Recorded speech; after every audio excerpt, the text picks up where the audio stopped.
Hello കൂട്ടുകാരെ, ഇന്ന് Sunday special biryani ഉണ്ടാക്കിയാലോ. ഇന്ത്യ ഗേറ്റിൻ്റെ റൈസ് വെച്ചിട്ടാണ് ബിരിയാണി ഉണ്ടാക്കുന്നത്. ബിരിയാണി 2 ഗ്ലാസ് അരി എടുത്ത് വെള്ളത്തിൽ നല്ല രീതിക്ക് കഴുകിയെടുത്തു. കുറച്ച് നേരം വെള്ളത്തിൽ കുതിരാനായിട്ട് അരി മാറ്റി വെച്ചു.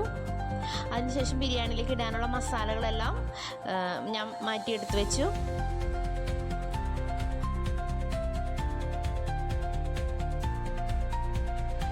ചിക്കൻ ബിരിയാണിയാണ് ഉണ്ടാക്കുന്നത്. ചിക്കൻ കഴുകിയെടുത്തതിന് ശേഷം മസാലകളെല്ലാം പുരട്ടി വെക്കാം. ഇതിലേക്ക് ചേർത്തിരിക്കുന്ന മസാലകൾ മഞ്ഞൾപ്പൊടി, മുളക് പൊടി, മല്ലിപ്പൊടി, മസാലപ്പൊടി, ചിക്കൻ മസാലപ്പൊടി, ഗരം മസാലപ്പൊടി, തൈര്, ഉപ്പ് ഇവയെല്ലാം ആഡ് ചെയ്ത് മിക്സ് ചെയ്ത് മാറ്റി വയ്ക്കാം. അതിനുശേഷം ബിരിയാണിക്ക് വേണ്ടി കാഷ്യൂവും കിസ്മിസും വറുത്തെടുക്കാം. അതിലേക്ക് വേപ്പിൻ്റെ ഇല, സവാള ഇതെല്ലാം നല്ല നെയ്യിൽ വഴറ്റിയെടുക്കണം.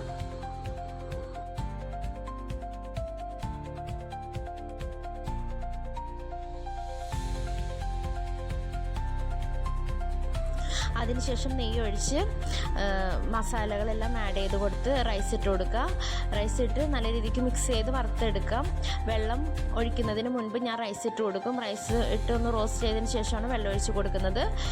അരിനേക്കാളും കുറച്ച് തൊട്ട് മുന്നിൽ കൂടുതൽ വെള്ളം ഒഴിച്ച് കൊടുത്താൽ മതി. അതിനുശേഷം ഉപ്പിട്ട് നമുക്ക് മൂടി വയ്ക്കാം. ബിരിയാണി അതിന് ശേഷം നമുക്ക് നോക്കാം.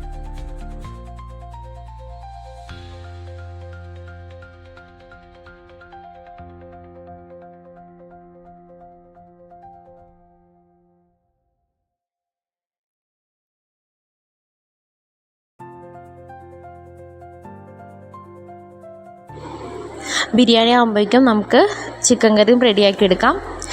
ചിക്കൻ കറിക്ക് വേണ്ടി സവാള, ഇഞ്ചി, പച്ചമുളക്, വെളുത്തുള്ളി എല്ലാം അരിഞ്ഞ് എടുത്ത് മാറ്റി വെച്ചിട്ടുണ്ട്.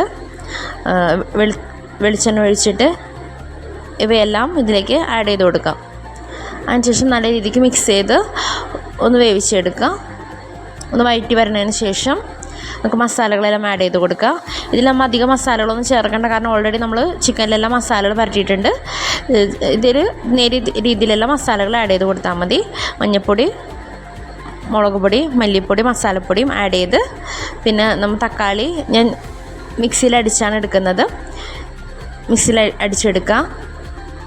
അതിനുശേഷം ഈ മസാല വെന്ത് വരുമ്പോൾ ഈ മസാലയിലേക്ക് ഈ തക്കാളി ആഡ് ചെയ്ത് കൊടുക്കുക. ഒരുപാട് വെള്ളമൊന്നും ഈ ചിക്കൻ കറിയിൽ നമ്മൾ ഒഴിക്കേണ്ട. നല്ല തിക്ക് ഗ്രേവി ആയിട്ട് എടുക്കാൻ വേണ്ടി ചെറു ചൂടുവെള്ളം കുറച്ച് ഒഴിച്ച് കൊടുക്കാം. നല്ല രീതിയിൽ മിക്സ് ചെയ്തെടുക്കാം. മസാല എല്ലാം വെന്ത് കഴിയുമ്പോൾ ചിക്കൻ ആഡ് ചെയ്ത് കൊടുക്കുക. മൂടി വയ്ക്കുക.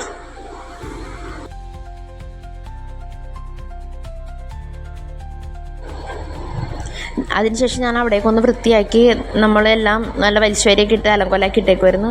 എല്ലാം മൊത്തത്തിലൊന്ന് ക്ലീൻ ചെയ്തെടുത്തു. അപ്പോഴേക്കും ഒരു സൈഡിൽ ചിക്കൻ കറിയും ഒരു സൈഡിൽ ബിരിയാണിയൊക്കെ ആയിക്കൊണ്ടിരിക്കുകയാണ്. ബിരിയാണി റെഡിയായി.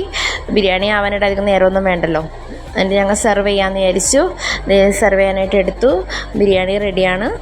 സർലാസ് ഉണ്ടാക്കിയായിരുന്നു.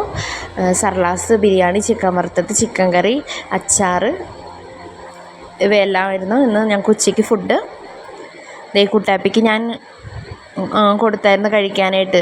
കുട്ടാപ്പി അവിടെ ഇരുന്ന് ആസ്വദിച്ച് കഴിക്കുന്നുണ്ട്. കുട്ടാപ്പി സൂപ്പറാണെന്നൊക്കെ പറയുന്നുണ്ട്.